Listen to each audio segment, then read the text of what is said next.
আলহামদুলিল্লাহ আলহামদুলিল্লাহি ওয়া কাফা ওয়া সালামুন আলা ইবাদিহিল্লাযীনা ইসতাফা আম্মা বা'দ। সকল প্রশংসা কেবল আল্লাহ সুবহানাহু ওয়া তাআলার জন্য। দরুদ এবং সালাম প্রিয় নবী মুহাম্মদ মুস্তাফা সাল্লাল্লাহু আলাইহি ওয়াসাল্লামের প্রতি। সম্মানিত দিনী ভাইরা, এতক্ষণ আপনারা অত্যন্ত মূল্যবান আলোচনা শুনছিলেন। আমাদের পূর্বাঞ্চলীয় সমস্ত বিভাগের সমস্ত ইসলামিক সেন্টারগুলোর ভিতরে বাংলাদেশের দায়ীদের ভিতরে অত্যন্ত উল্লেখযোগ্য আমার অত্যন্ত পরম শ্রদ্ধেয় মুরব্বী শেখ আব্দুল্লাহ আল কাফি হাফিজাহুল্লাহর মুখ থেকে মূল্যবান আলোচনা, সময়োপযোগী কিছু কথা শুনছিলেন। আল্লাহ সুবহানাহু ওয়া তাআলা আমাদেরকে এই কথাগুলোর মূল মেসেজটা নেওয়ার তৌফিক দান করেন। প্রিয় দিনী ভাইরা, আজ আমরা আলোচনা করব ইনশাআল্লাহ বিইذনিল্লাহ একটি আমাদের জীবনের গুরুত্বপূর্ণ একটি বিষয় প্রসঙ্গে, সেটা হলো বিবাহ। যেটার কথা শুনলে আমরা অবিবাহিতরা অনেক খুশি হই, বিবাহিতরা আমাদের অনেক সুখ স্মৃতির কথা মনে পড়ে। সে বিবাহ প্রসঙ্গে আলোচনা করব ইনশাআল্লাহ। আর এই বিষয়টিকে আমি বাছাই করেছি এই জন্য যে আমাদের দেশে, আমাদের মুসলিমদের সমাজে ইসলামের যত বিষয় আছে, ব্যবসা বাণিজ্য করার সময় আমরা ইসলামকে বেমালুম ভুলে যাই, চাকরি বাকরি করার সময় ইসলামকে মনে রাখি না, ক্ষেত খামার কাজ কারবার, দুনিয়াবি অন্য কোনো কাজ, এগুলো করার সময় আমরা ইসলামকে মোটেও স্মরণে আনি না। যে দু একটি বিষয়ে বা দু একটি কাজের সময় ইসলামকে আমরা কি করি, স্মরণ করি, বা ইসলামকে আমরা টেনে আনি, বা ইসলাম এর আলোকে ওই কাজগুলো করার চেষ্টা করি, এরকম দুই একটি বিষয় আছে। নামাজি হোক আর বেনামাজি, সুদখোর হোক আর ঘুষখোর, চোর হোক আর ভালো মানুষ, সব লোকেরা বিবাহটা করার সময় চেষ্টা করে যে একজন মৌলভী সাহেব আইসা কোরআন হাদিস অনুযায়ী বিবাহটা পড়াই দিক। ঠিক না বেঠিক? তাহলে বিয়ে শাদী এমন একটি বিষয় যে এখানে অন্তত কোরআন হাদিসের আলোকে বা ইসলাম এর আলোকে বিয়েটা হোক, এটা সবাই চায়। আমাদের এক ওস্তাদ ছিলেন খুব রসিক কিসিমের। উনি বলেন যে একবার এক জায়গায় বিয়ে পড়াইতে গেছি, তো বিয়ে পড়ানো এটা যদিও দিনই কাজ, কিন্তু এটার ভিতরে দুনিয়াবি দিকটাও আছে। একটু মজার লোক ছিলেন। বলেন যে বিয়ে শাদী পড়াইছি আর খাওয়াই টাওয়াই দিয়া বিদায় দিয়ে দিচ্ছে, বলে হুজুর তাহলে এবার আসতে পারেন, দোয়া করিয়েন আমাদের জন্য। জামাই বলতেছে দোয়া করিয়েন। তো হুজুর রসিক টাইপের বলে যে কি বেটা, বিয়া শাদী পড়াইলাম, অন্তত 2-1000 তো দিবে কমপক্ষে। এদের হাত বাইর করে মোসাফা করে লম্বা দাঁতগুলো সব বাইর করে দিয়ে আমাদেরকে বিদায় দিয়ে দিচ্ছে। তো হুজুরে কয় তো বাবা হাদিয়া তোফা টোফা কিছু, বলে যে হুজুর সেটা আমি পরে আপনার সাথে যোগাযোগ করবো। তার মানে আর দিবে না, বিয়ে তো শেষ। তো ওই আমাদের ওই ওস্তাদ, উনি বড় রসিক টাইপের ছিলেন। তো উনি বলেন যে একসাথে এক ছাত্র নিয়ে আসছে, বলেন যে এই বাবা দোয়া উল্টা পড়ো, উল্টা পড়ো, বিয়ে ভাঙো, বিয়ে যেটা তখন পড়াইছি ওটা ভেঙে দাও, দোয়া উল্টা পড়ো। সাথে সাথে জামাই বলতেছে না না হুজুর থামেন থামেন, খবরদার, উল্টা দোয়া বন্ধ করেন, বিয়ে যেটা পড়াইছেন এটা ভাঙেন না, এই তাড়াতাড়ি মানিবে কেন। এই ঘটনা থেকে যেটা বুঝাতে চাচ্ছি যে লোকটা নামাজি হোক বেনামাজি, বিয়েটা যাতে কি হয়, সহিশুদ্ধ ভাবে হয়, এই চেষ্টাটুকু আমাদের সমাজের মানুষের ভিতরে আছে। ভাই, দিনের ইসলামের কোন বিষয়কে আমরা নিজের জীবনের সঙ্গে মাখাই না। 1-2টা বিষয় ইসলামকে মাখাই, সেখানেও পদে পদে পদে পদে আমরা আমাদের জ্ঞাতসারে কিংবা অজান্তে অনইসলামিক কর্মকাণ্ড দিয়ে ওটাকে পরিপূর্ণ করে রেখেছি। আর সেজন্যই আজকে আপনাদেরকে বিবাহ শাদী সংক্রান্ত যে সমস্ত অন্যায়, গুনাহের কাজ, ভুল, কুসংস্কার আমাদের সমাজে প্রচলিত আছে, সেগুলো সম্পর্কে বলতে চাই। কেউ হয়তো বলবেন যে আমরা তো আলহামদুলিল্লাহ এখানে বেশিরভাগ লোক বিবাহিত, তো আপনার ওয়াজ দিয়ে কি কাজে আসবে, আর সামনে তো করার ইচ্ছা খুব একটা নাই। তো আমি বলবো যে আমরা সবাই বিবাহিত বা অধিকাংশ মানুষ বিবাহিত হলেও আমাদের প্রত্যেকেই কোনো না কোনো বিবাহের গার্ডিয়ান ইনশাআল্লাহ হব। তো সেক্ষেত্রে আমাদের এই পয়েন্টগুলো যেগুলো আলোচনা হবে এগুলো জানার দরকার আছে। ওমা তৌফিক ইল্লা বিল্লাহ। আল্লাহ তাআলা আমাদেরকে সঠিক কথাগুলো বলা আর সবাইকে সেগুলোর উপর আমল করার তৌফিক দান করেন। প্রিয় দিনী ভাইরা, বিবাহ সংক্রান্ত কথা বলতে গেলে 1 নম্বর যেই ভুলটি আমরা করে থাকি, বিবাহ কেন্দ্রিক ভুল, সেটা হলো আল উযুফ আনিজ জাওয়াজ, বিবাহ না করে বৈরাগ্যতা অবলম্বন করা। এরকম একটা প্রবণতা আমাদের সমাজে খুব সামান্য সংখ্যক মানুষের ভিতরে আছে। বেশিরভাগ মানুষ আলহামদুলিল্লাহ বিবাহ করতে চায়, কিন্তু কিছু লোক আছে যারা বিবাহ করতে চায় না। বিবাহ কেন করে না? অনেকে মনে করে কুমারিত্ব, চিরকুমারিত্ব অবলম্বন করা বা বৈরাগ্য অবলম্বন করা এটা খুব ভালো কাজ। এরকম কিছু লোক আছে না ভাই? আমাদের সমাজে আছে, কম থাকলেও কিছু লোক আছে যে বিবাহ শাদী করে না। কেন? চিরকুমার। এটা কিন্তু শুনতেও মনে হয় যে খুব ভালো একটা কিছু না? চিরকুমার বলে না অনেক লোকরে, বুড়ো হয়ে গেছে 80 বছর 50 বছর বয়স, বলে যে উনি চিরকুমার, এখনো বিবাহ শাদী করেন নাই। আমাদের রাজনৈতিক অঙ্গনেও সব দলেই কম বেশি এরকম দুই একজন নেতা আছে চিরকুমার, এখনো বিয়ে শাদী করে নাই। অর্থাৎ উনি ওনার গোটা জীবন জনগণের জন্য দিয়ে দিচ্ছে। আমরা আন্তর্জাতিক পরিমণ্ডলেও দেখি ভালো ভালো কিছু নামি দামি মানুষ আছে যারা কখনো বিয়ে শাদী করে নাই, যেমন মাদার তেরেসা। হ্যাঁ, সারা পৃথিবী তাকে সম্মান করে, মুসলমানরাও অনেকে করে। এবং তার একটা কারণ এটাও যে তিনি বিবাহ পর্যন্ত করেন নাই। প্রিয়দিনী ভাইরা, বিবাহ না করে যে কোনো কল্যাণমূলক কাজের জন্য নিজের জীবনকে ব্যয় করা, এই জন্য এই ভেবে যে বিবাহ করলে আমি কি হয়ে যাব, সংসারে ব্যস্ত হয়ে যাব, তার চাইতে আমি ওই সময়টা পরিপূর্ণভাবে দেব কাকে? কোন জনকল্যাণমূলক কাজে, কোন ভালো কাজে। এই চিন্তাটুকুর সঠিক না বেঠিক? বিশেষ করে বুদ্ধদের ভিতরে এই প্রবণতা আছে যে তারা বৈরাগ্যতা অবলম্বন করে। প্রিয়দিনী ভাইরা, আল্লাহ সুবহানাহু ওয়া তাআলা দুনিয়াতে যত নবী রাসূল পাঠাইছেন তাদের প্রায় সকলে, এক দুইজন বাদে প্রায় সকল নবী বিবাহ শাদী করেছেন। তাদের চাইতে কল্যাণমূলক কাজ করা মানুষ পৃথিবীতে আর কেউ হতে পারে? আল্লাহ সুবহানাহু ওয়া তাআলা বলেন, ওয়ালাকাদ আরসালনা রুসুলাম মিন ক্বাবলিক ওয়াজআলনা লাহুম আজওয়াজান ওয়া যুররিয়্যাহ। সূরা রা'দের 38 নম্বর আয়াতে আল্লাহ সুবহানাহু ওয়া তাআলা বলেন, আমাদের নবী করিম সাল্লাল্লাহু আলাইহি ওয়াসাল্লামকে লক্ষ্য করে, হে রাসূল, আপনার আগে বহু নবী রাসূল আমি দুনিয়াতে পাঠাইছি এবং তাদের স্ত্রী ছিল, সন্তান সন্ততি ছিল।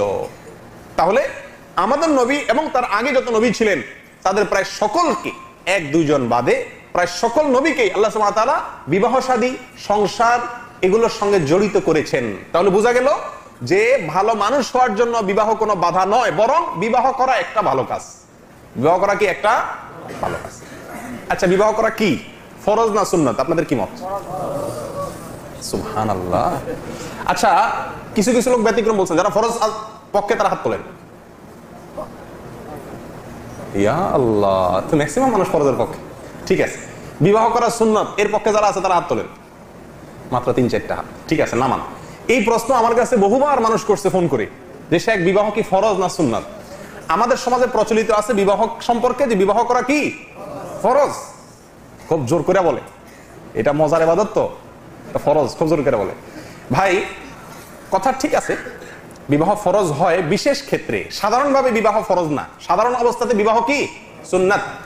সাধারণ অবস্থাতে বিবাহ কি স্বাভাবিক অবস্থায় সুন্নাত, হালাতে ইতিদালের মধ্যে। নবী করিম সাল্লাল্লাহু আলাইহি ওয়াসাল্লাম বলেছেন, আন-নিকাহু মিন সুন্নতি, বিবাহ আমার সুন্নতের অন্তর্ভুক্ত। তাহলে বিবাহ করাটা মূলত সাধারণভাবে কি সুন্নাত।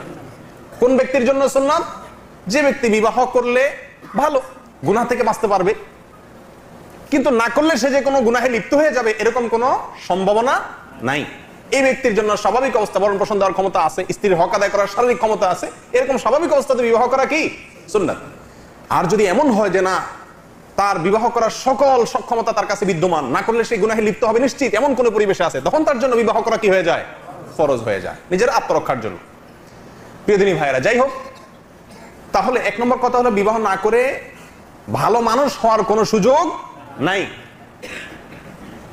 আল্লাহ তাআলা আমাদেরকে বৈরাগ্যতা অবলম্বন করে নির্দেশ দেন নাই। নবী করিম সাল্লাল্লাহু আলাইহি ওয়াসাল্লাম বলেছেন, লা রুহবানিয়াতা ফিল ইসলাম, ইসলামে কোনো কি নাই, বৈরাগ্যতা নাই। প্রিয়দিনী ভাইরা, আমরা প্রবাসী যারা আছি, এখানেও বহু লোক আছেন অবিবাহিত। যারা অবিবাহিত হাত তোলেন তো দেখি, এখনো বিবাহ করেন নাই। মাশাআল্লাহ,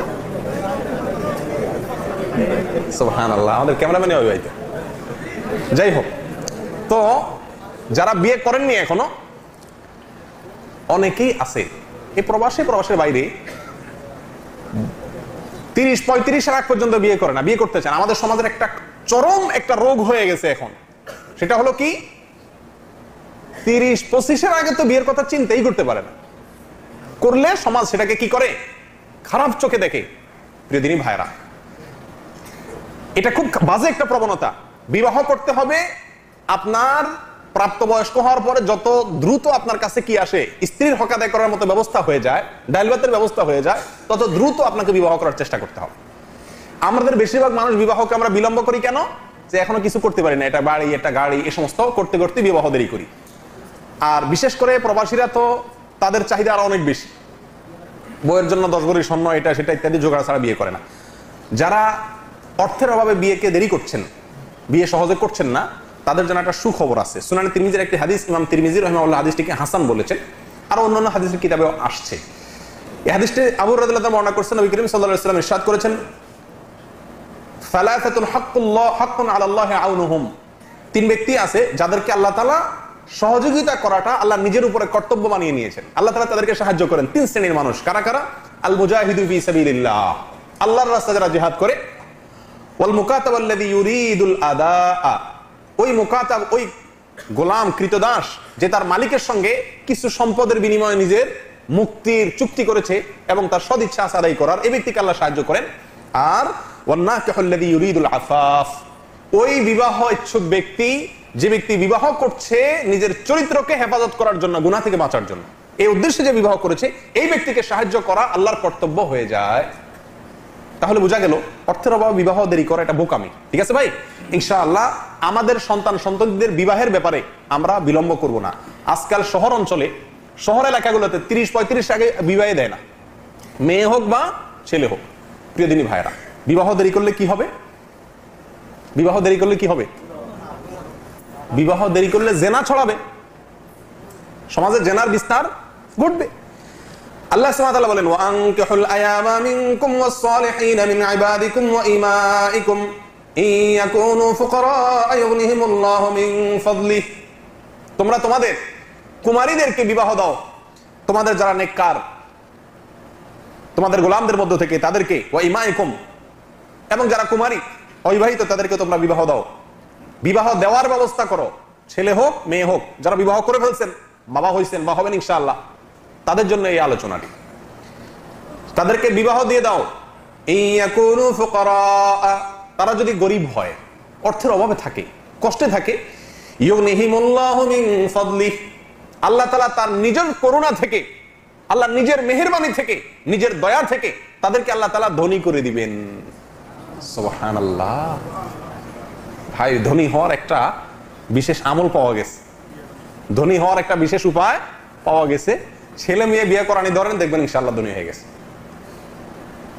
আসলেও আপনারা যারা বিবাহ করেছেন, বেশিরভাগ মানুষই আল্লাহ সুবহানাহু ওয়া তাআলা আপনার ঘরে যে আসছেন তার রিজিকেরও ব্যবস্থা আল্লাহ তাআলাই করে রেখেছেন।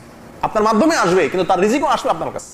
অতএব প্রিয় দিনী ভাইরা, অর্থের অভাবে বিবাহ দেরি করা অথবা নিজের অধীনস্থ মেয়েকে, ছোট ভাইকে, বোনকে, ছেলেকে বিবাহ দিতে দেরি করা, এটা অনইসলামিক প্রবণতা, এটা কোনো স্মার্টনেস না। আজকের সমাজে 20 বছরের ছেলেকে যদি বিবাহ দেওয়া হয়, 18 বছরের মেয়েকে যদি বিবাহ দেওয়া হয়, 22 বছরের ছেলেকে যদি বিবাহ দেওয়া হয়, এইচএসসি পড়াকালীন যদি ছেলেকে বিবাহ দেওয়া হয়, চাকরি হয় না এখন এমন ছেলেকে যদি বিবাহ দেওয়া হয়, ছেলে মাত্র 2-4টা টিউশনি করে সংসার চালায়, এমন যদি বিবাহ দেওয়া হয়, তো সমাজের সমস্ত মানুষ ওই বাবাকে, ওই অভিভাবককে বলে খ্যাত। খ্যাত বুঝুন তো মানে কি? গ্রামুয়া, গাউয়া, গ্রামের মানুষ, শিক্ষা দীক্ষা বুঝে না, স্মার্ট না। আল্লাহু আকবার। এটাই হলো মুহাম্মদ রাসূলুল্লাহ সাল্লাল্লাহু আলাইহি ওয়াসাল্লামের শিক্ষা, বিবাহে বিলম্ব না করা। আর আমাদের সমাজে যার বিয়ে পড়াইতে যায়, অনেক সময় আমরা দেশে থাকতে, আমি প্রায় বিয়ে টিয়ে পড়াইতে, বিশেষ করে ঢাকাতে গেলে এক এক সময় গলত ধর্ম হয়ে যেতে হইতো। যে বেটার বিয়ে পড়াইতে যাচ্ছি তার জামাই হিসাবে মানে নিজের কাছে মানুষের মনে হইতো না, এত বুড়া হয়ে গেছে, এবার কি বিয়ে করতে আসছে এখন, বেশিরভাগই এরকম। অতএব নিজের চরিত্র হেফাজতের জন্য বিবাহে বিলম্ব করা যাবে না, ছেলে হোক অথবা মেয়ে হোক। নবী করিম সাল্লাল্লাহু আলাইহি ওয়াসাল্লাম বলেছেন, ইযা জাআকুম মান তারদাউনা দীনাহু ওয়া খুলুকাহু ফাআনকিহুহু ইল্লা তাফআলু তাকুন ফিতনাতুন ফিল আরদি ওয়া ফাসাদ। নবী করিম সাল্লাল্লাহু আলাইহি ওয়াসাল্লাম বলেন, তোমাদের জন্য যদি ছেলে হোক আর মেয়ে হোক, যদি পাত্র পাত্রী পেয়ে যাও, এমন কোন পাত্র অথবা পাত্রী পেয়ে যাও যার দিন, যার দিনদারি, যার তাকওয়া, যার লিল্লাহিয়াত, আল্লাহ ভীতি, এর ব্যাপারে তুমি সন্তুষ্ট থাকতে পারো, এরকম পর্যায়ে থাকে, সন্তোষজনক দিনদারি যার ভিতরে থাকে, যার আখলাক, দুইটা জিনিস, দিনদারি এবং কি আখলাক।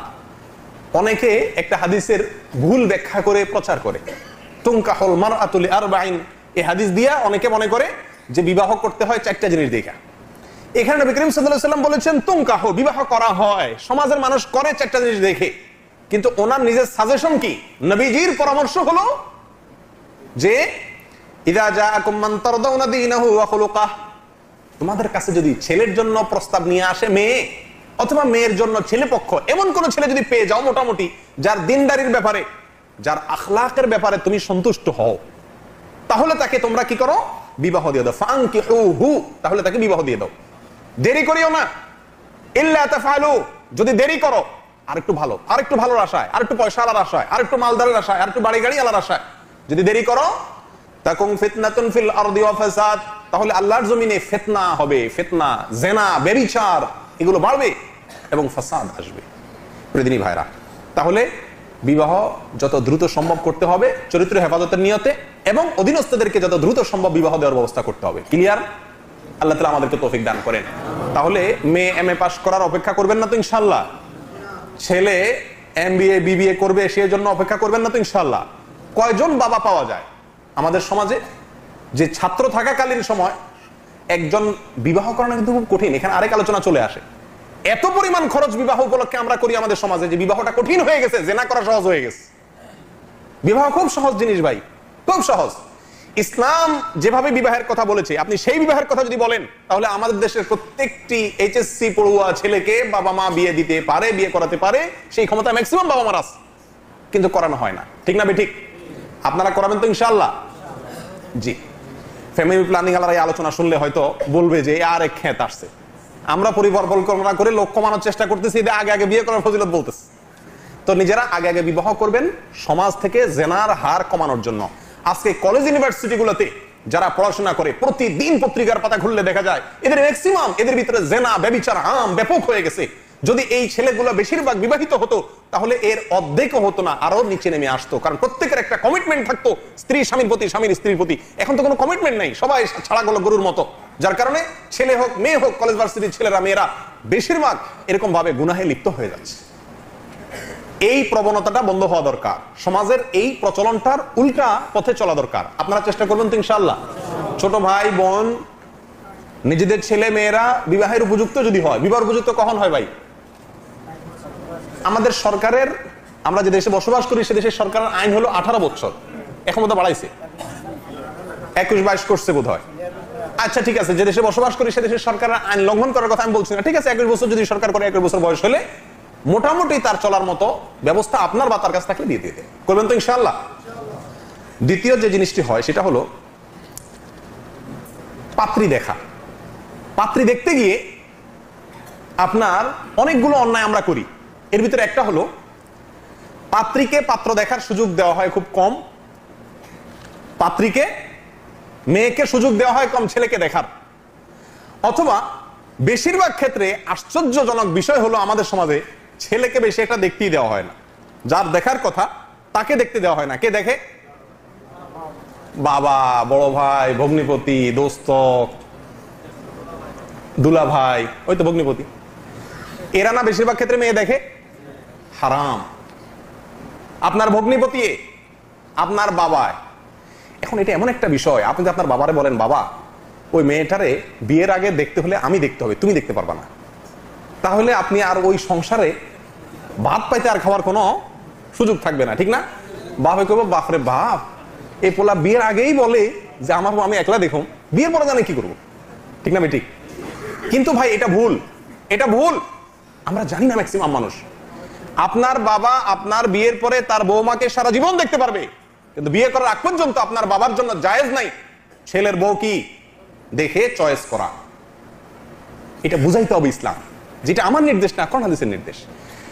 পুরুষ হিসাবে আপনার পরিবারের পক্ষ থেকে একমাত্র সদস্য আপনিই দেখতে পারবেন, অন্য কেউ না। আপনার বোন দেখতে পারবে, ভাবি দেখতে পারবে, মায়ে দেখতে পারবে, ভিন্ন কথা। কিন্তু পুরুষদের ভিতরে আপনার ভগ্নিপতি, আপনার বড় ভাই, আপনার গ্রামের কোন মুরব্বী মাতবর অথবা আপনার বাবা, এদের কেউ আপনার স্ত্রীকে দেখতে পারবে না। কথা কি ক্লিয়ার? বলেন এইটার উপরে আমল আমাদের সমাজে কয় জায়গায় হয়? ছেলেকে পাঠা দিয়েছে, বাপ মামু আছে, মায়ের খাওয়ার উপায় হবে না এসব কথা বললে। ও ভাই, কিন্তু এগুলো আগে নিজে বুঝতে হবে, এরপর তাদেরকে বুঝাইতে হবে।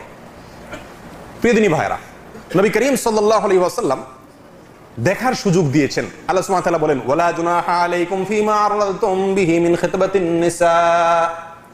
তোমরা মেয়েদেরকে বিবাহের যে প্রস্তাব দাও, এই প্রস্তাব দেওয়ার ক্ষেত্রে কোনো অসুবিধা নাই। নবী করিম সাল্লাল্লাহু আলাইহি সাল্লাম এক সাহাবী বিবাহের নিয়ত করেছিলেন মদিনাতে। তখন তিনি বলেছিলেন, তুমি কি ওই মহিলাকে দেখেছো যাকে বিবাহের সিদ্ধান্ত নিয়েছো? তখন সাহাবী বললেন, ইয়া রাসূলুল্লাহ, না, আমি তো দেখি নাই তাকে। তখন তিনি বললেন, ফাযহাব ফানজুর ইলাইহা ফাইন্না ফি আ'ইনিল আনসারি শাইআ, রাওয়াহু মুসলিম।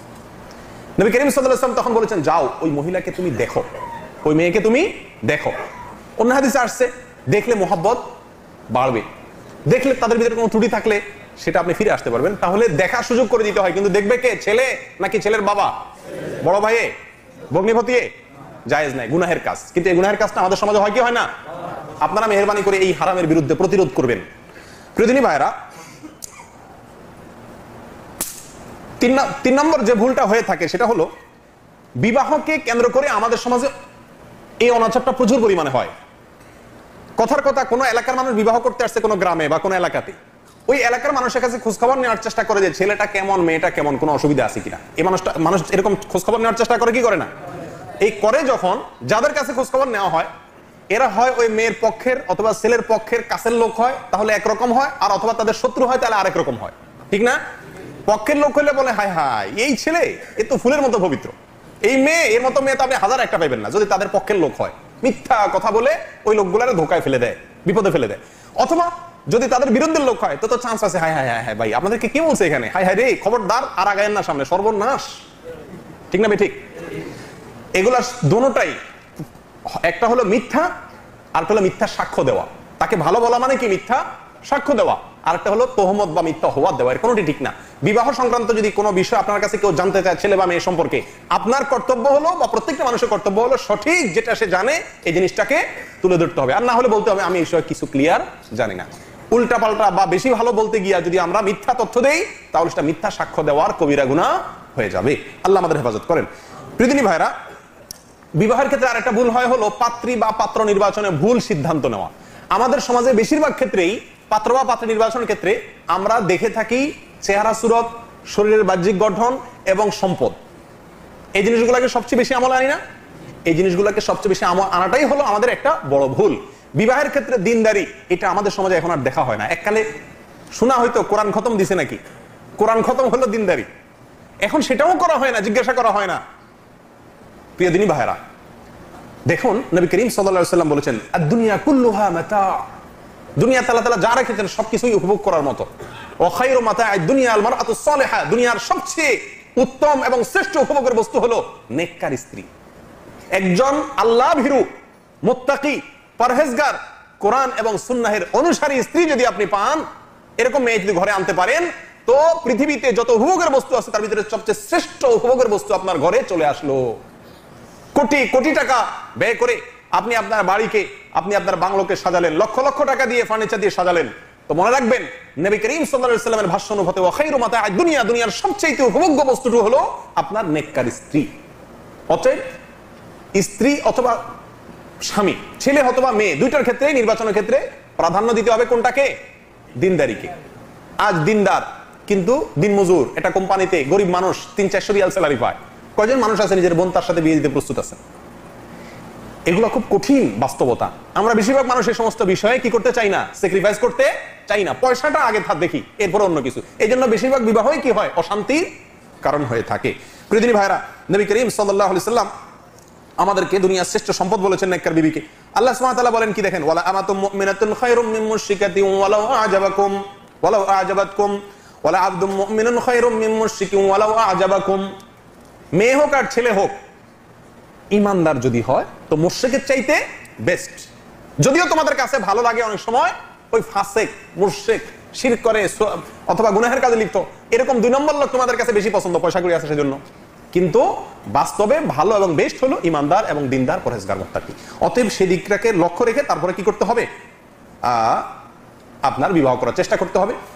প্রিয়দিনী ভাইরা, বিবাহের ক্ষেত্রে আরেকটা বড় কুকর্ম হলো মহারানা বাড়িয়ে রাখা। মহারানা বেশি করে, মহারানা ধার্য করে বিবাহ করা। আজকালকে তো 2 লাখ 4 লাখের মহারানা খুব একটা আর হয় না। এই সুন্নাত উঠেই গেছে। মহারানা যত কম থাকে ওই বিবাহ তত বরকতপূর্ণ থাকে। ইন্না আদামান নিকাহি বারাকা আইসারুহা মাউনা, যে বিবাহে যত মোহর কম থাকে ওই বিবাহকে তত বেশি বরকতপূর্ণ বলা হয়েছে। ওমর রাদিয়াল্লাহু তাআলা আনহু কি বলেছেন শুনেন, উনি বলেন, আলা লা তুগালু ফি সাদাকাতিন নিসা, তোমরা মেয়েদের মহারানার ক্ষেত্রে বাড়াবাড়ি করিও না, অর্থাৎ অনেক বেশি মোহর ধার্য করিও না। ফাইন্নাহা লাউ কানাত মুকাররামাতুন ফিদ দুনিয়া আও তাকওয়ান ফিল আখিরা লাকানা আউলা বিকুম বিহান নবী সাল্লাল্লাহু আলাইহি ওয়াসাল্লাম। ছেলে বা মেয়ের মহারানা বেশি ধরাটা যদি একটা গর্বের বিষয় হতো, দুনিয়াতে সম্মানের কারণ হতো, আখিরাতে তাকওয়ার বিষয় হতো, তাহলে মনে রাখবে নবী করিম সাল্লাল্লাহু আলাইহি ওয়াসাল্লাম সবচেয়ে বেশি সম্মানিত, সবচেয়ে বেশি মুত্তাকিন ছিলেন। অথচ ওমা আসদাকান নবী আলাইহিস সালাতু ওয়াস সালাম ইমরাতাম মিন নিসাইহি ওয়ালা আসদাকাত ইমরাতাম মিন বানাতিহি আকসার মিন 12 আওকিয়া। অথচ নবী করিম সাল্লাল্লাহু আলাইহি ওয়াসাল্লাম নিজের কোন স্ত্রীর অথবা নিজের কোন মেয়ের বিয়েতে 12 আওকিয়ার বেশি মহারানা ঠিক করেন নাই। 12 আওকিয়া মানে এক আওকিয়া হলো 40 দিরহাম। সেক্ষেত্রে 12কে যদি আপনি কি দেন 40 দিয়ে গুণ দেন, তো যত দিরহাম হবে তত কত হবে 480। 480 দিরহাম সর্বোচ্চ তার মহারানা। 480 দিরহাম মানে 1 দিরহাম মানে কত 3 গ্রাম রূপা। তাহলে 480 কে যদি আপনি আবার 3 গ্রাম রূপা দিয়ে গুণ দেন তাহলে কত হবে, হাজারের উপরে হবে রূপা, গ্রাম। এবং এই রূপা কিনতে যে পয়সা লাগে ওই পয়সা। তাহলে এত অল্প ছিল তার মহারানা, আর আমরা 10 লাখ 20 লাখ দিই। তাহলে মহারানা কম করে ধরতে হবে ভাই, ছেলে হোক অথবা মেয়ে হোক। মনে থাকবে তো ইনশাআল্লাহ। আজকালকে মহারানা বেশি ধরার একটা প্রবণতা হয়ে যায়, কত ধরবে এটা নিয়ে বার্গেনিং করা হয়। তবে মহারানা কম দেওয়ার চেষ্টা করা উচিত ছেলে পক্ষের না, দুঃখিত, মেয়ে পক্ষের উচিত কি করা, মহারানার ব্যাপারে খুব বেশি বার্গেনিং না করা, অল্প মহরে কি হওয়া, সন্তুষ্ট হয়ে যাওয়া। এবং ছেলে মেয়ে উভয় পক্ষের উচিত এই বিষয়ে লক্ষ্য করা। আরেকটি বড় ভুল হলো মহারানা আদায় না করা। ভাই আপনারা স্ত্রীর মহারানা আদায় করছেন, এরকম লোক এখানে কারা কারা আছেন হাত তোলেন। পুরা মহারানা আদায় করে দিয়েছেন, পুরা 500 1000 10000 5000 ধরা দিচ্ছেন, এটা না, পুরা মহারানাটা একদম ক্যাশ দিয়ে দিচ্ছেন মহিলাদের, তাও অনেক অল্প। জাযাকুমুল্লাহ, হাত তোলেন। আলহামদুলিল্লাহ, আমি দিয়ে দিছি পুরা, একেবারে প্রথম দিকে দিয়ে দিছি। ভাই মহারানা যারা স্ত্রীর মহর এখনো আদায় করেন নাই, তারা মহরগুলো আদায় করে দিবেন, এটা তার পাওনা। আমাদের সমাজে স্ত্রীর মহারানা ধরা হয় অনেক, কিন্তু আদায়ের বেলায় 0, 1 পয়সাও দেওয়া হয় না, ঠিক কিনা ঠিক? অথচ মহারানা স্ত্রীর হক। আল্লাহ তাআলা বলেন ওয়াআতুন নিসা সাদাকাতিহিন্না নিহলা, তোমরা মেয়েদেরকে তাদের মহারানাগুলো দিয়ে দাও। এটা ফরজ, এটা নির্ধারিত, এটা অবধারিত কর্তব্য যে তাদের মহারানা, তাদের পাওনা নিহলা, এটা তাদেরকে দিয়ে দাও। আল্লাহ বলছেন স্ত্রীদের মহারানাগুলো তাদেরকে পরিশোধ করে দাও। আমরা বলি বিয়ের রাতে বেশিরভাগ পুরুষ এখানে হয়তো আছেন, বাসর রাত্রে বউরে বলে যে এখন মহারানা তো ধরা হয়েছে, এখন কি করা। তো বউ বলে কি, বউ কি বলে, না না না, আমার মহারানা দিয়ে কি করবো, আমি বাদ দেন, এই সমস্ত লাগবে না আমার। অনেক বেহায়া তো মাফই চায়, মাপ চায় না, যে এখন তুমি তো মাপ না করলে এখন আমি তো আর সামনে আগাইতে পারি না। হ্যাঁ, তো স্ত্রী তখন বলে কি, না খালাস, আমি মহারানা দিয়ে কি করবো, আমি মহারানা কিছু লাগবে না, আর আমি আপনারা পাইলে খুশি। হ্যাঁ, দুনিয়াতে পয়সা আবার কেউ না চায়, কিন্তু ওই মহিলার বাপের ক্ষমতা আছে বাসর রাত্রে এই কথা বলবে যে না, সুদূরবুদূর চলবে না, মহারানা যা ধরছেন নিয়ে আসেন, হাজির করেন। এই কথা বলার মতো মেয়ে কয়টা আছে? কারণ আপনার ভয়, আপনার যে জুলুম, আপনার প্রতি যে আমাদের সমাজে মেয়েরা ছেলেদের প্রতি যেটা আতঙ্ক বোধ করে, হায় রে হায়, এমনি তার ঘরে যেমন কলিজা দুরু কত দূর ধরবে, তার মায়ে বোনে ভাবিয়ে ফুফুয়ে, এর ভিতরে মহারানা নিয়ে শুরু থেকে বার্গেনিং করি, স্বামী তো কবু খাইছে রে, সামনে জানে কি আছে। নিজের হক সে চাওয়ার মতো মানসিক শক্তি তার ভিতরে নাই, আপনার জুলুমের ভয়। এই জন্য বাধ্য হয়ে সামাজিকতার কারণে আপনার স্ত্রী মাফ করে দেয়, সেটা মাফ হবে না। তবে হ্যাঁ, অন্তর থেকে যদি স্ত্রী কিছু আপনাকে ছাড় দেয়, আল্লাহর জন্য বলেছেন ফাইন তিবিনা লাকুম আন শাইইন মিনহু নাফসান ফাকুলুহু হানিআম মারিআ, যদি স্ত্রীরা নিজে থেকে কিছু অংশ আপনাকে দিয়ে দেয় যে যা বেটা, বিয়ে করতে গিয়ে এত টাকা খরচ হয়ে গেছে, এত কষ্ট করে আমার এতগুলো মহারানা দিছে, মিসকিন কিছু নেই, আপনারা যদি মিসকিন হিসাবে কিছু দেয় সে খুশি মনে, তাহলে আল্লাহ বলছেন ফাকুলুহু হানিআম মারিআ, ওইটা আপনি খান। কথা বুঝে আসছে? আরেকটা হাদিস এক্ষেত্রে খুব কঠিন একটা হাদিস শুনে রাখেন। নবী করিম সাল্লাল্লাহু আলাইহি ওয়াসাল্লাম বলেছেন, সহিহুত তারগীব ওয়াত তারহিবের ভিতরে হাদিসটি আসছে তবরানীর, আইয়ুমা রাজুলিন তাযাওয়াজা ইমরাআতান আলা মা কাল্লা মিনাল মাহরি আও কাসুর লাইসা ফি নাফসিহি আন ইউদ্দি ইলাইহা হাক্কাহা খাদাআহা ফামাতা ওয়া লাম ইউদ্দি ইলাইহা হাক্কাহা লাকিয়া আল্লাহ ইয়াওমাল কিয়ামাতি ওয়া হুয়া জানিন, আল ইয়াযু বিল্লাহ। কোন পুরুষ কোন মেয়েকে কম হোক বেশি হোক কম বেশ যাই হোক, মহারানা যদি ঠিক করে এই নিয়তে যে আর দুধ ধরতে হয় ধরছি আর কি, মাফসায় নিমো বা দিমু না, আগে থেকে যদি তার ইচ্ছা থাকে স্ত্রীকে ধোকা দিবে, প্রতারণা করবে, এমত অবস্থায় যদি লোক মারা যায় মহারণা পরিশোধ না করে, তো কিয়ামতের ময়দানে সে আল্লাহর সামনে যখন হাজির হবে তখন সে জেনাকার হিসাবে হাজির হবে। মহারণা দিয়ে দিবেন তো ইনশাআল্লাহ স্ত্রীদের? খবরদার, যত ধরছেন ততই দিয়ে দিবেন। তবে এগুলো ওলামাদের কাছে মাসালা জেনে নেবেন, অনেক সহজ আছে। ক্যাশ টাকা দিতে হবে এমন কোনো কথা নাই। কিভাবে আপনি আদায় করতে পারেন, কিছু চালাকি করেও আপনি আস্তে আস্তে এটা পরিশোধ করতে পারেন। ওলামাদের কাছ থেকে জেনে সেটা আদায় করার ব্যবস্থা করবেন ইনশাআল্লাহ। আল্লাহ তাআলা আমাদের সকলকে তৌফিক দান করেন। বিবাহের ক্ষেত্রে আরেকটি অনাচার হলো ভাই উকিল বাবা। উকিল বাবা আছে আপনাদের এলাকাগুলোতে? উকিল বাবা কি? ছেলে অথবা মেয়ের ইজিন আনার জন্য একজন বাবা যায়। বাবার ঠেলা এমনি টিকা যায় না, বন্ড বাবা, ফকির বাবা, পীর বাবা, আবার বিয়ের মধ্যে আরেক বাবা ঢুকছে, কি সেটা? উকিল বাবার কাজ কি? বিশেষ করে মেয়ের ক্ষেত্রে হয়, ছেলেরা হয়, মেয়ের ইজিন আনে। ইজিন মানে কি?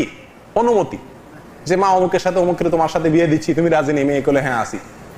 দেখেন, লা নিকাহ ইল্লা বিওয়ালিয়িন, অভিভাবক ছাড়া কোনো বিবাহ নাই। আর অভিভাবক হলেন বাবা যদি বেঁচে থাকেন, ছেলে হোক মেয়ে হোক, তাদের অভিভাবক হলো কে? তাদের বাবা। বাবা যা আস্ত একেবারে পাহাড়ের মতো শক্ত সুঠাম বাবা থাকতে, আরেক বেটা এসে কি হয়? উকিল বাবা হয়। এটা একটা হাস্যকর এবং চরম একটি খারাপ প্রবণতা, এই উকিল বাবার নাম দিয়া। এরপরে এই ছেলে সারা জীবন এই বেটারে লুঙ্গি দাও, কাপড় দাও, শার্ট কিনা দাও, ছাতা কিনা দাও, কাপড় কিনা দাও, বিদেশ থেকে যেতে ঘুরে নিয়ে যাও, কম্বল নিয়ে যাও, সারা জীবন তার বাপের যা দেওয়া লাগে কম বেশি ওই বেটারও দেওয়া, অনেক সময় বাপের চাইতে তার বেশি দেওয়া লাগে। আর ওই মেয়ে ওই উকিল বাবার সঙ্গে, যার সঙ্গে দেখা দেওয়া হারাম, কোনো বাবা টাবা কিচ্ছু না, ভণ্ড বাবা, হে বাবারে সারা জীবন তার বাপের মতো তার সঙ্গে দেখা দেয়, তার সামনে যায়, সবকিছু তার জন্য আপন বাবার মতো জায়েজ মনে করে, এগুলো সব হারাম। কোন উকিল বাবার সুযোগ ইসলামে নাই। বিবাহ দিবে ছেলে হোক মেয়েকে তার আপন বাবা থাকতে অন্য কেউ অভিভাবকত্ব করার কোন সুযোগ ইসলামে নাই, কাটটা হারাম। প্রিয়দিনী ভাইরা, অনুরূপ ভাবে বিবাহের ক্ষেত্রে আরেকটা বড় খারাপ প্রবণতা হলো, আসলে সবই বিবাহের ক্ষেত্রে আমি একটু গবেষণা করে দেখছি, একেবারে শুরু থেকে শেষ পর্যন্ত সবই খারাপ জিনিস, ভালো জিনিস খুঁজেই পাওয়া যায় খুব কম। বউ ভাত, না জানি বরযাত্রী বলে, মেয়ের বাড়িতে যে খাওয়ান হয় এটারে কি নাম বলে? বরযাত্রী। এটার নাম আমি দিছি বদযাত্রী। কেন বদযাত্রী দিছি জানেন? কারণ শরীয়তে বিবাহের ক্ষেত্রে একটা খাওয়ার ব্যবস্থা রাখছে, সেটার নাম হলো কি? ওলিমা। এই ওলিমার আয়োজন করবে কে? ছেলে। ছেলের বাড়িতে হবে, মেয়ের পক্ষ ছেলের পক্ষ সবাই এসে খাবে। ছেলের পক্ষের লোকেরা মেয়ের পক্ষের লোকদের ঘাড়ে চেপে যে দাওয়াত খায়, যেটাকে আমাদের সমাজে বরযাত্রী ওরফে বদযাত্রী, এটা শরীয়তে হারাম, জায়েজ নাই। কেন হারাম বললাম?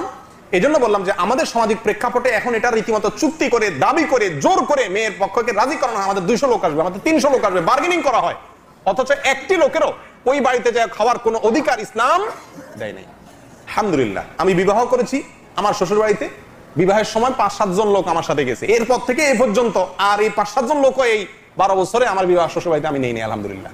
আর আমাদের যত সাদিক দোস্ত আত্মীয় স্বজন যা আছে, 14 গোষ্ঠী নিয়ে শাশুড়ির মাথার উপরে চাপাইয়া হেবিডির কাছ থেকে খাই আনি, চুলের নুন বাস কমাইলে বইয়ের 14 গোষ্ঠী ধরে তুলনা দিতে থাকি। প্রিয়দিনী ভাইরা, ভালো করে জেনে রাখবেন, বরযাত্রী ছাড়া বিবাহ আমাদের সমাজে কয়টা হয়?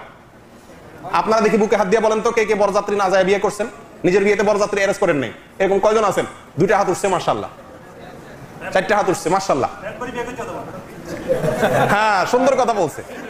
আপনারা প্রেম করে বিয়ে করছেন নি কোনো? যে বরযাত্রী দূরের কথা, আপনি নিজেই যাত্রী হয়ে যাওয়ার সুযোগ নেই, এরকম করেন নাই তো? খবরদার। ও ভাই, আমার কথাটা কি বুঝতে পারছেন? বরযাত্রী হয়ে যাওয়া, বরযাত্রী হয়ে খাওয়া, বরযাত্রী হওয়ার জন্য চুক্তি করা, মেয়ের বাবার সাথে তাদের পরিবারের সাথে বার্গেনিং করা, এগুলো শরীয়তে জায়েজ নাই। ভাই, যদি মেয়ের বাবা খুশি হয়ে যদি আমার মেয়ের বিয়ে উপলক্ষে আমি একটা অ্যারেঞ্জ করবো, আপনারা আসেন, ভিন্ন কথা। কিন্তু বলা বাহুল্য, আমাদের সমাজে এটা একটা বোঝা, এটা একটা চাঁদা, অঘোষিত ভাবে একটা চাপ, এটা করবেন না, ঠিক আছে ভাই? একইভাবে ছেলে অলিমা করলে সে অলিমা অনুষ্ঠানে উপহার নেওয়ার একটা ব্যবস্থা থাকে কি থাকে না? এই উপহার নেওয়া একটা চাঁদাবাজি।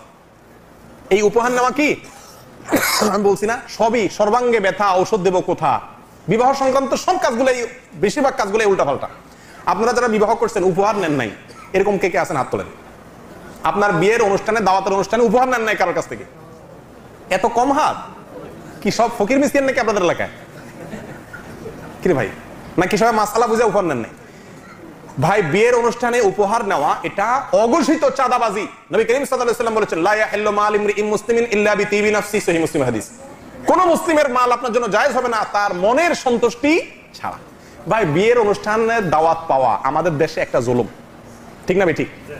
বিয়ের দাওয়াত পাইলে মানুষ অনেক মনে কষ্ট পায়। কারণ কি, খাবো 50 টাকা 100 টাকা দিতে হবে, 500 1000 টাকা। আজকাল আবার লেখে, মানে চালাকি করার সুযোগ নেই যে দিয়ে চলে গেলাম, লেখে আজকাল। এটা নিকৃষ্ট চাঁদাবাজি, লজ্জা থাকা উচিত। বিবাহ একটি সুন্নত, এখানে কোনো উপঢৌকনের নামে চাঁদাবাজি করার কোনো সুযোগ শরীয়তে নাই। বিবাহ করবেন এভাবে, বিবাহ অনুষ্ঠান করবেন এভাবে, বলে দিবেন যে কোনো উপহার নেওয়া হবে না। কেউ যদি দিতে চান, মোহব্বত করে সহযোগিতা করতে চান, আগে পরে বহুত রাস্তা আছে, কিন্তু বিবাহ অনুষ্ঠানে দিতে হবে, লিখতে হবে, রাখতে হবে, হ্যাঁ কে কি দিল এটা আবার খুলে দেখা হবে, পর্যালোচনা করা হবে, এই সবগুলো ভুল এবং খারাপ প্রবণতা। আল্লাহ তাআলা আমাদেরকে হেফাজত করেন। প্রিয় ভাইরা, এরপরে আসেন, বিয়ে হয়ে গেল, বরযাত্রীর আগে পরে আরেকটা কাম হয়, গায়ে হলুদ। গায়ে হলুদ দেয় না? সবাই দিচ্ছেন না? গায়ে হলুদ এটা আরেকটা বাজে প্রবণতা। এটাকে বলা হয় ছেলেকে বা মেয়েকে সাজানো। এই সাজানোর যে পদ্ধতিটা থাকে, কুলার মধ্যে চন্দন, মেহেদি, হলুদ, ধান, দুর্বাগা, সিঁদুর, মাটি, চটি, অনেক কিছু নেয়, নিয়ে তারপরে ছেলেকে বা মেয়েকে সাজা। এগুলো সবগুলো হিন্দুদের কাছ থেকে আসছে, হিন্দুদের প্রথা। মুসলমানদের এগুলো বর্জন করা উচিত।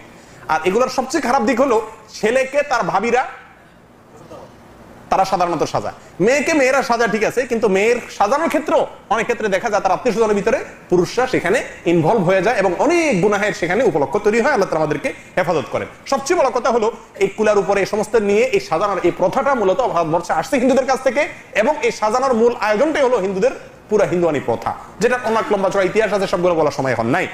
এরপরে আসেন, আরেকটা হলো বরের আত্মীয়রা, ছেলে পক্ষের আত্মীয়রা অনেক সময় দেখা যায় মেয়েকে কোলে তুলে নিয়ে যায়। আগে তো পালকি সিস্টেম ছিল, এখন তার পালকি সিস্টেম নাই। এখনো এই জিনিসটা কোনো কোনো গ্রামাঞ্চলে আছে, শহরে আলহামদুলিল্লাহ এসব ভূত অনেকটাই চলে গেছে, যে কারণেই হোক নিয়ে যায়, কোলে করে নিয়ে যায়। অনেক সময় পুরুষরা নিয়ে যায়, পর পুরুষরা। দুলাভাইয়ে দেখা যায় কি, আপনার বউ কোলে করে হেবেটা ঘুরতেছে। লজ্জা শরম কোথায় গেছে মানুষের? এগুলো আছে, এগুলো হারাম। আল্লাহ তাআলা আমাদেরকে হেফাজত করেন। পৃথিবীর ভাইরা, একইভাবে ছেলেকে, বরকে দেখা যায় মেয়ের ভাবি অথবা মেয়ের বেন, খালাতো বোন, বান্ধবী, এরা বরকে নিয়ে কি করে, হাসি ঠাট্টা ফুর্তি, ঘরোয়া আয়োজন ইত্যাদি করে, সেখানে অনেক হারাম কাজের উপলক্ষ তৈরি হয়। এগুলো সবগুলো হারাম। দেখেন, বিবাহকে কেন্দ্র করে আমার মনে হয় 50-এর উপরে হারাম কাজ শুধু মানে প্রত্যেকটা বিবাহতে কম বেশ আপনার হয়ে থাকে। আল্লাহ তাআলা আমাদেরকে হেফাজত করেন। প্রিয় দিনী ভাইরা, আরেকটা প্রবণতা হলো বিয়ের পরে 5 ওয়াক্ত সালাম দেওয়া। 5 ওয়াক্ত সালাম দেওয়া, ছেলে হইলেও মেয়ে হইলেও, মেয়ে হইলে তার শ্বশুর পক্ষের শ্বশুর, শাশুড়ি, চাচি, শাশুড়ি, মামা, শাশুড়ি, দু গোষ্ঠীর সবাই কি দিয়ে দাও, 5 ওয়াক্ত সালাম দাও। আর ছেলে হইলেও তাই। ছেলে হয়ে যদি আপনি আপনার শ্বশুর শাশুড়ি 5 ওয়াক্ত সালাম না দেন, কি বলেন, টিকতে পারবেন? অবস্থা খারাপ হয়ে যাবে না? আল্লাহ তাআলা আমাদেরকে হেদায়েত দান করেন। এই 5 ওয়াক্ত সালাম দেওয়ার কোনো প্রথা ইসলামে নাই। এটা হিন্দুদের চরণধুলি নেওয়া থেকে, কদম বসিয়ে আসছে, সেখান থেকে 5 ওয়াক্ত সালাম আসছে। এটা শরীয়তে কোনো এর সুযোগ নাই। নিজের শ্বশুরবাড়ির লোকেরা যদি ভুল বুঝে, আলেমদেরকে দিয়ে তাদেরকে ভুল সঠিকটা বোঝানোর চেষ্টা করতে হবে। আরেকটা হলো, ওই শাশুড়ি জামাইকে অথবা মেয়েকে, বউকে অথবা স্বামীকে, ছেলেকে, পাত্রপাত্রীকে আপনার দুধ ভাত খাওয়াই দেয়। আপনারা অনেকে খাইছেন না? এই আরেক কুপ্রথা। কেন দুধ ভাত খাওয়ায় জানেন? যে প্রথম দিন দুধ ভাত খাওয়াই দিলাম, সারা জীবন দুধে ভাতে থাকবো, কপালে দুধ ভাত ছাড়া কিছু জুটবো না। এটা আরেক কুপ্রথা, গুনাহের কাজ। আল্লাহ তাআলা আমাদেরকে হেফাজত করেন। পৃথিবী ভাইরা, একইভাবে বিবাহের জন্য, বিবাহের দিন ছেলেরা সিল্কের জামা কাপড় পরে, ভাঁ পাওয়া যায় রীতিমতো, যেগুলো হারাম ছেলেদের জন্য পরা। আর স্বর্ণের আংটি, চেইন, এগুলো তো কমন আছেই, যেগুলো পুরুষের জন্য ব্যবহার করা কি হারাম। বিবাহকে কেন্দ্র করে মেয়েরা এরকম অনেক পোশাক ইত্যাদি পরে, অতিরিক্ত এক্সট্রা চুল লাগায়, তারপরে যায় আপনার ওই ওয়াসাম, যেটা আপনার যেটাকে বলা হয় কি উল্কি আঁকা, বা এরকম ভাবে হারাম এবং নাজায়েজ পদ্ধতিতে আল্লাহ সৃষ্টির ভিতরে পরিবর্তন করে বিউটি পার্লার নিয়ে মেয়েদেরকে বিভিন্ন হারাম পদ্ধতিতে সাজায়, সেগুলো সব আছে কম বেশ। আর একটা হলো অপচয়, অপব্যয় করা, বিবাহের খরচ এত লম্বা করা যে বিবাহ করা একটা কঠিন কাজ। যত কম খরচ হবে তত বেশি বরকতপূর্ণ বিবাহ হবে। প্রিয় দিনী ভাইরা, আল্লাহ সুবহানাহু ওয়া তাআলা আমাদেরকে বিবাহের এই সমস্ত অনাচার থেকে বেঁচে সঠিক পদ্ধতিতে বিবাহ সমাজে প্রচলিত করার তৌফিক দান করেন।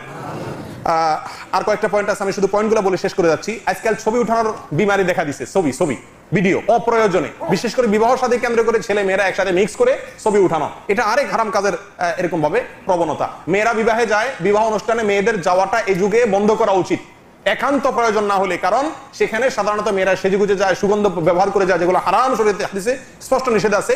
এবং সেখানে গেলে অনেক হারাম কাজে লিপ্ত তারা ইচ্ছা অনিচ্ছা হয়ে যেতে বাধ্য হয়। সবচেয়ে বড় কথা হলো যে নারী পুরুষ ঢলাঢলি মাখামাখি হয়, যেটা গুনাহের কাজ। অনুরূপভাবে বিবাহের ভিতরে আরেকটা প্রবণতা হলো অভিভাবক ছাড়া বিবাহ। আজকাল প্রেম প্রীতির বিবাহ ফেসবুক ইত্যাদির কারণে অনেক পরিমাণে বেড়ে গেছে, অথচ অভিভাবক ছাড়া বিবাহ কঠিন একটি বিষয় শরীয়তের দৃষ্টিতে, বিবাহই হবে না। অতএব কোনো অবস্থাতেই এই সমস্ত বিষয়গুলো যাতে না হয় সেদিকে লক্ষ্য করা দরকার। একইভাবে বিবাহের অনুষ্ঠানে শুধুমাত্র বড় লোককে দাওয়াত দেওয়া, গরিবকে দাওয়াত না দেওয়া। হ্যাঁ, সবচেয়ে বড় কমন গুনাহের কাজের ভিতরে একটা হলো বিবাহ মানে হলো ঢোল তবলা বাজানো আর গান বাজানো, ডেক সেট বাজানো, ঠিক না ঠিক? ফকির হোক আর বড় লোক হোক, মাশাআল্লাহ 20-50 হাজার টাকা খরচ করে গান বাজান না, পার্টি আনে, সারা রাত ঢোল তবলা বাজে না। হারাম দিয়ে যে বিবাহ শুরু হয়, এই দাম্পত্য জীবন পরবর্তীতে সেখান থেকে সুখ আসবে, নেক সন্তান আসবে, এটা আশা করা যায়? যাদের বিবাহে এগুলো হয়েছে তারা তওবা করেন আর সামনে প্রতিজ্ঞা করেন আপনি নিজের হাতে এই সমস্ত অন্যায়কে প্রতিরোধ করবেন। সারা জীবনে যার বাসায় গান বাজে না, সেও বিবাহ উপলক্ষে তার বাসায়ও ডেক সেটের আয়োজন করা হয় বিবাহকে কেন্দ্র করে। হাজী সাহেবের বাসায়, গাজী সাহেবের সবার বাসায় শুরু হয়। আল্লাহ তাআলা আমাদেরকে এই সমস্ত অপকর্ম থেকে, হারাম কাজ থেকে বেঁচে থাকার তৌফিক দান করেন। প্রিয় ভাইয়েরা, সর্বসাকুল্যে খোলাসা কথা যেটা বলবো শেষ, বিবাহকে কেন্দ্র করে হালাল হারাম, বৈধ অবৈধ, সুন্নত বিদআত, ভালো কাজ মন্দ কাজ এই সম্পর্কে আপনাকে জানতে হবে। আফজালুল ইলমি ইলমুল হাল ও আফজালুল আমালি হিফজুল হাল। আপনি বিবাহ করার ইচ্ছা করেছেন অথবা আপনি কোন একটা বিবাহে আপনি মাতবরি করবেন, যে কোনো আপনি ইনভলভ হবেন, আপনার কর্তব্য বিবাহ সংক্রান্ত হালাল হারাম, যা বৈধ অবৈধ সব কাজগুলো জানা, বিধানগুলো জানা। আল্লাহ তাআলা আমাদেরকে জানার তৌফিক দান করেন। এটা হলো সর্বশেষ সমস্যা। দিনের কোনো বিষয় সম্পর্কে আমরা কোনো কাজ ইনভলভ হতে গেলে ওই কাজের যে ইলম হাসিল করা দরকার সেই ইলমটা আমরা হাসিল করি না। মনে করি মৌলবী সাহেব আনলাম, মৌলবী সাহেব কি করে দিবে, সব বিয়ে আমার শেষ করে দিবে। আমি যে অনেক কিছু করার আছে, হালাল হারাম অনেক বিষয়ে জড়িত হওয়া না হওয়ার প্রশ্ন আছে, এটা আমরা একদম বেমালুম ভুলে যাই। আল্লাহ সুবহানাহু ওয়া তাআলা আমাদের সমাজে বিবাহের ভিতরে যে অনাচার, ডজন কবিরা গুনাহ, হারাম এবং বেদাত এবং কুসংস্কার আমাদের সমাজে প্রচলিত আছে, এগুলো থেকে আমাদের সমাজের বিবাহগুলোকে আল্লাহ তাআলা পরিচ্ছন্ন ও মুক্ত করে দেন। শুদ্ধ সুন্দর সুন্নতি বিবাহ আমাদের সমাজ যেন হয়, সেই তৌফিক আল্লাহ তাআলা আমাদেরকে দান করেন। ওয়া আখিরু দাওয়ানা আলহামদুলিল্লাহি রাব্বিল আলামিন। আসসালামু আলাইকুম ওয়া রাহমাতুল্লাহি ওয়া বারাকাতুহু।